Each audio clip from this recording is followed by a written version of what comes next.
Now next up, let's talk about the item routing system that's added within the mod. This is honestly one of my favorite things. I absolutely love it because like right now I'm playing the Direwolf pack and there's no translocators, and this is a perfect solution to that. It has its own like built-in translocators now. It's honestly an excellent item routing addition. You know, it's amazing.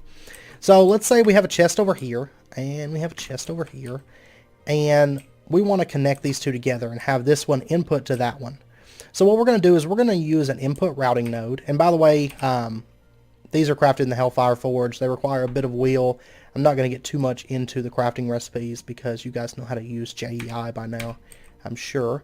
So we're going to put our input node. Basically, it just has to be adjacent to the chest. It can be on the chest or above the chest. These can be floating. You know, it doesn't really matter, but it just needs to be next to the chest. And then we're going to put a output routing node over here. So then what we're going to do is we're just going to shift right click the input node. Then we're going to come over here and shift right click the output node, and we're going to get this line when we're holding the node router that shows that these two are connected. And then what we can do, we can even, if we want to, we can right click this, and there's this nice GUI, which I'll cover that more in just a second. But let's say we put some items into here. You'll notice that they don't move. The reason is because you also need a master routing node.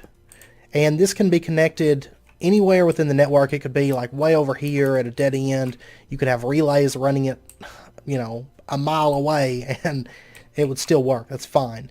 But what you're going to do is you're going to shift right click once again and connect this to the system. And now you'll notice that these items start getting pulled out. And if we take a look over here, those items are all over here now. Now in addition, there's also these routing nodes. These serve as basically just a relay system. So if I wanted to, you know, have the input and output further spaced out, I could use these routing nodes and connect them the same way that I connect anything else. So that's great. We can input items and send them, you know, over distances and all that. But this goes even a step further than that. And what we can do is we can, of course, right click and open up this GUI. And you'll see DUNSWE. This represents the side. So we have down, up, north, south, west, and east. So this chest is on the west side. So let's go ahead and select the west filter. And let's say that we want to keep a specific number of items within this chest. What we can do is we can put a precise item filter into this. And then we can say we only want routing nodes. You're going to left click. And then once you have your item in there, you can set a specific number. So we're going to say 10. And now it says ghost item amount 10. And you can even set a priority. And it goes from 0 to 9 over here. And then what we can do is, of course, throw our routing nodes in here. And you'll notice that 10 of them will get pulled out.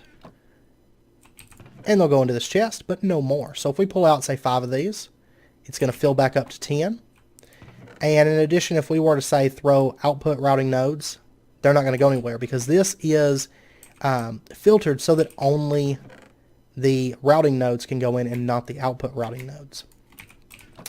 And in addition, there are mod filters, mod item filters right here, in addition to the precise item filters. And of course, this is going to filter based on a specific mod. And then in addition, we have NBT item filters, and we have OR dictionary item filters. So you have full filter support for this, which is great. I absolutely love the precise item filter. I wish more mods would do that. And in addition, over here, this down, up, north, south, west, and east, these are separate filters. So for example, if we put a precise item filter in this one, they do keep their settings when you pull them out. So if I wanted to pull this out and move it elsewhere, say over to there, and then I wanted to add it back, there we go, it's still got the routing node. But if I go up here to the north, I can say, you're going to have a mod item filter that's set to filter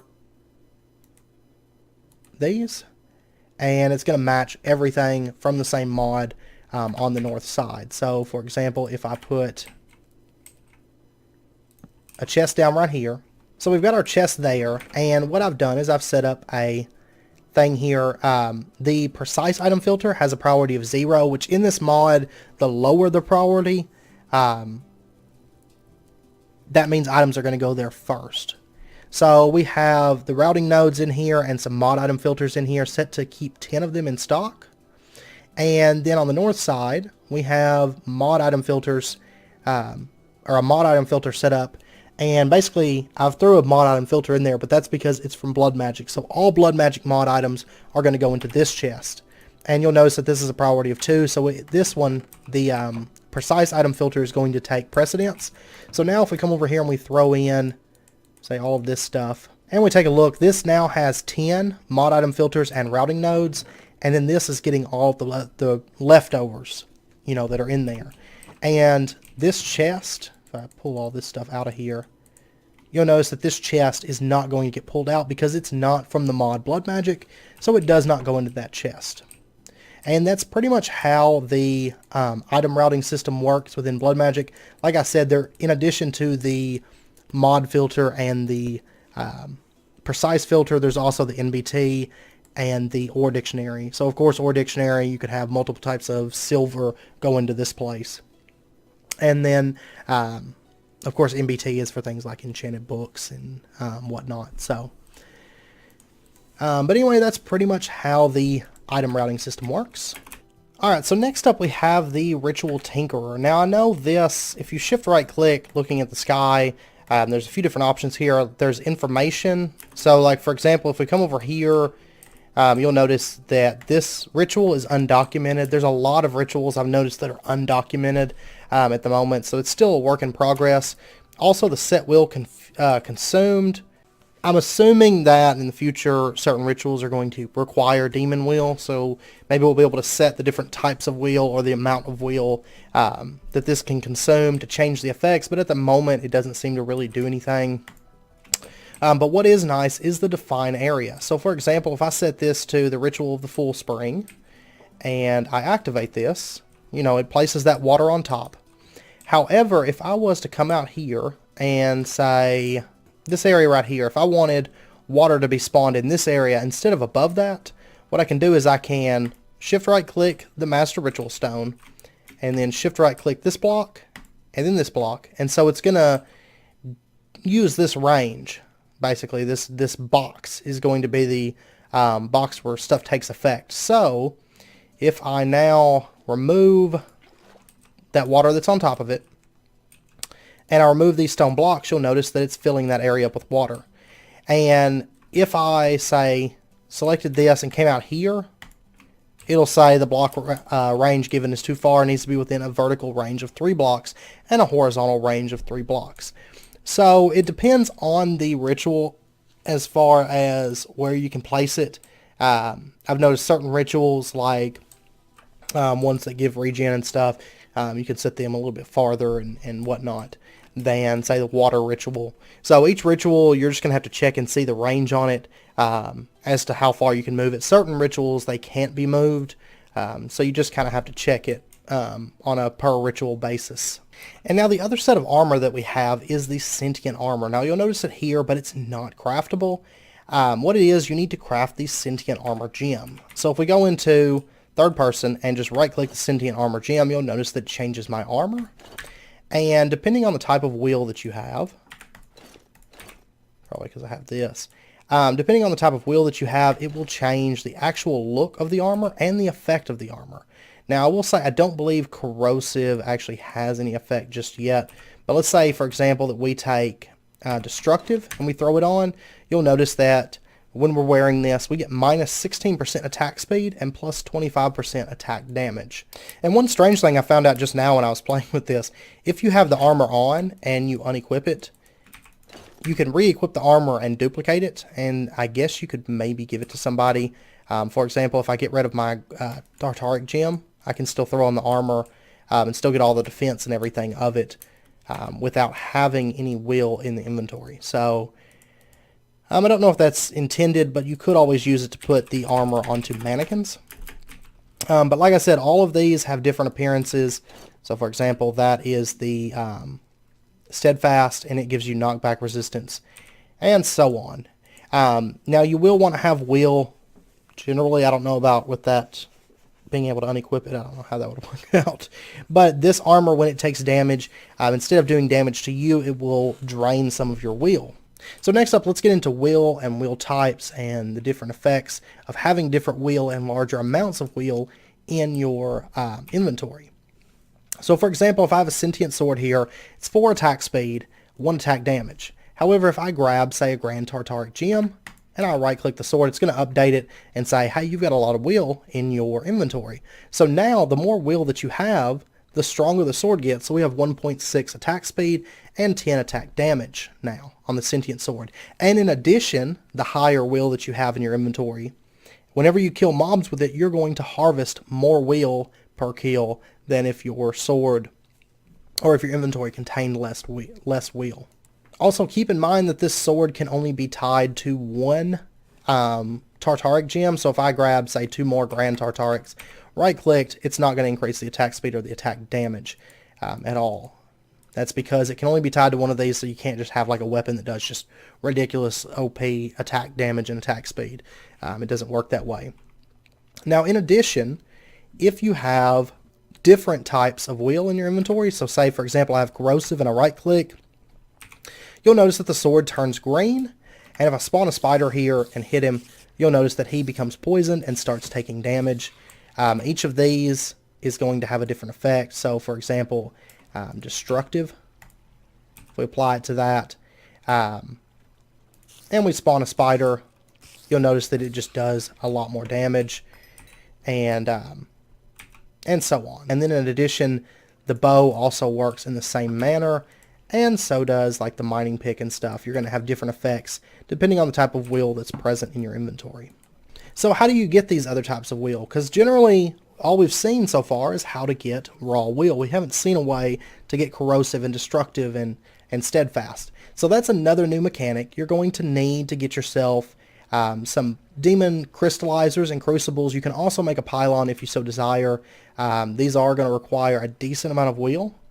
So just a heads up on that. The crystallizer requires a minimum of 500. It's the highest priced one. There's also the demon pylon, which takes wheel crystals. You're going to have to get yourself some wheel grown before you can make this, because you do need these solidified crystals. So the way it works is, let's set down a demon crucible and let's throw a Tartaric Gem in there. You don't have to have a grand one. I'm just going to use a grand one, but any type of wheel, even raw wheel or demonic wheel, is going to work. But if we throw this in there and we give it just a second here, we pull it back out, you'll notice that it's actually drained some of the wheel out of this Tartaric Gem. And if we get a tool called the Demon Wheel Aura Gauge, this is crafted fairly simply, but you are going to need a Demon Wheel Crystal before you can make this. So if you're just starting out, you're not going to be able to craft this. But if you notice up at the top left, there's a little display there that shows a green line at the top, or a bluish green. Basically, that's the type of wheel. So right now, of course, all we have in here is raw wheel. If I jump over, let me go a little ways out here, and I throw down a crucible, and let's say I cooked up some steadfast wheel instead. You'll notice that now we have a purple line. So basically, that's just going to display the different types of wheel that you have in a given chunk, and you know, everything's color coded. So it's a handy tool to have once you start getting into wheel crystallization and everything. So anyway, you've got some aura, and you'll notice after a while that this is going to stop draining. Basically what happens is this is going to fill up the chunk that it's in with demon wheel, and then once that chunk is filled, it's going to stop burning any of the wheel away of that on that Tartaric Gem. So what we're going to want to do is we're going to want to set ourselves up some crystallizers. And I do suggest that you make a fair number of these, because these things are slow. They'll naturally grow. It isn't the fastest thing in the world. It does take a little while. And you'll notice these up here have started growing. And basically that's just the first shard. Now if you want to keep it, you can just leave it here, and it's going to start growing additional shards, and then you can just harvest it with a right click. I'll show you that in a second. But if you don't want to keep it, you're like, I don't want raw wheel to grow right here, you can just break these off, and you're going to get one of these demon wheel crystals, and it's going to free up that slot to grow something else. So just because it grew raw will the first time doesn't mean it's going to grow raw will every time. Alright, in this ritual right here, it's called Gathering of the Forsaken Souls. When this is activated, this will actually kill monsters that are below it or around it. You'll notice that one's taking damage, and it's going to use that damage to increase crystal growth rates. Now, you can actually craft these, I don't know what you call them, these little spires.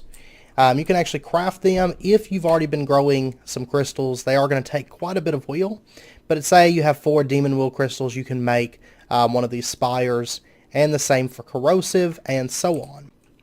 So if we go over here and we set up, say, a few of these, and then we go down here and we start spawning some mobs, and we're going to give them a bunch so that we can speed up the growth.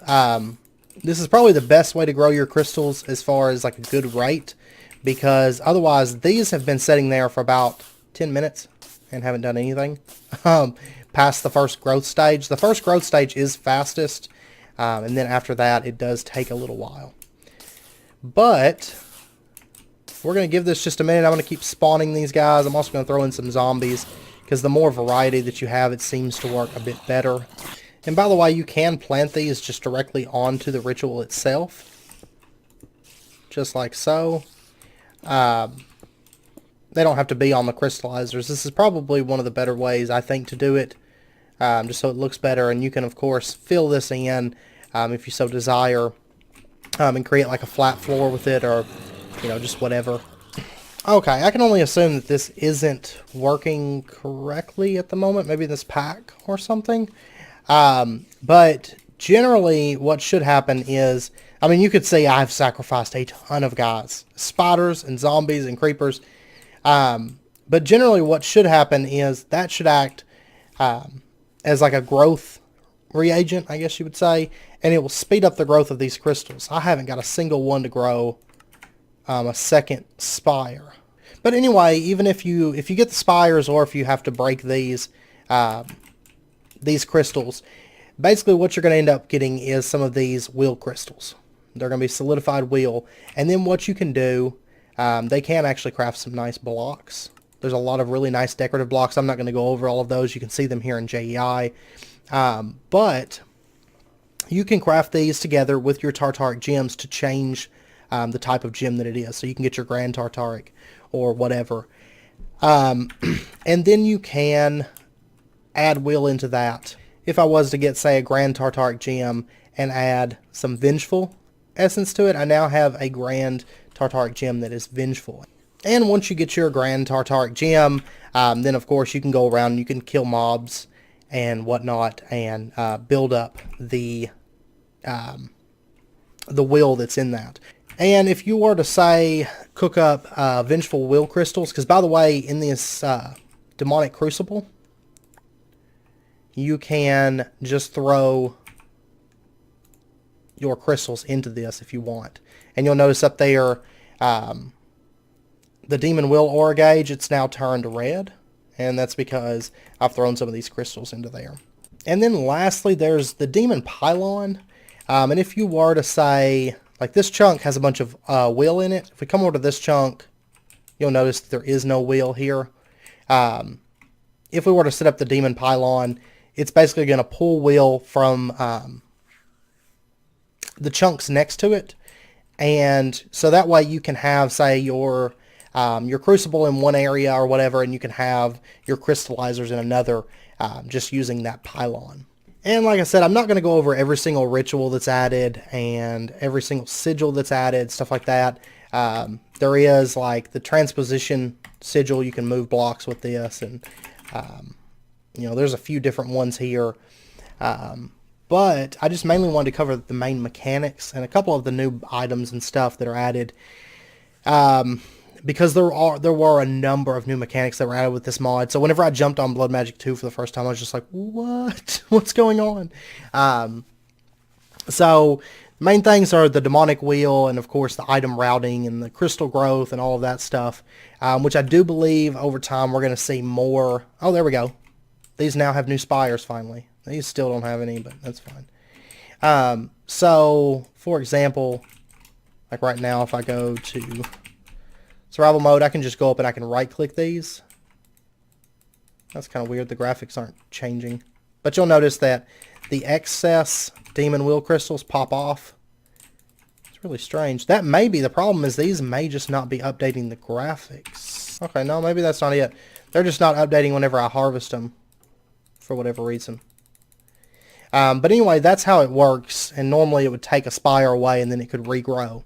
And I almost forgot to mention, actually, if you're cooking up a bunch of the, the crystals, and you're wondering what you can do with the wheel that you're producing in your chunk, one thing that you can do is you can always set down a Hellfire Forge, and then throw, like, say, your Grand Tartaric Gem into that Hellfire Forge, and you'll notice that it's going to start filling up with wheel from the area. You'll notice the red is getting drained. However, if I was to throw in just some standard wheel, you'll notice the wheel levels in the chunk have went up, but it's not going to charge up. It has to be the wheel type that you're wanting to charge. So one thing that you can do to kind of automate this is you could set up just a hopper or some kind of item transfer, and it's going to automatically feed that demon crucible with your wheel crystals, and that way you can keep Tartaric gems in the area filled up. So just a heads up on that. That's really the main thing that you're going to be doing with crystals right this second, but we may see some stuff in the near future. But yeah, I don't know why the graphics on these aren't updating, but anyway, that pretty much covers all the new mechanics and everything within the mod. Of course, if you guys have any questions, feel free to let me know. There is also a new rune for the altar. It's the charging rune, but I can't find any information on what exactly it does. So some of the information for some of the stuff is kind of scarce on the ground. But yeah, the charging rune, I think it's going to be added in the future. I did see a post from Way of Time saying that it would be used for, like, speeding up crafting or something. But I'm not entirely sure. So I'll definitely let you guys know as soon as I know. But as of right now, I don't believe that it actually does anything. It is now craftable. I know for a while it wasn't craftable. It is now craftable, but I'm not entirely sure about that. So, but if you guys know, definitely let me know down in the comments, because I did some testing and played around with it and couldn't figure it out. So, but anyway, I'm going to end it out there. Hopefully this video helped you guys. And like I said, if you guys have any questions, feel free to let me know. And if you enjoyed the video, as always, be sure to hit that like button and go ahead and subscribe if you're not already for more daily videos. And I will definitely update you guys with more information about the wheel system or whatnot as I find out things. So until next time, as always, do take care, and I hope to see you guys then.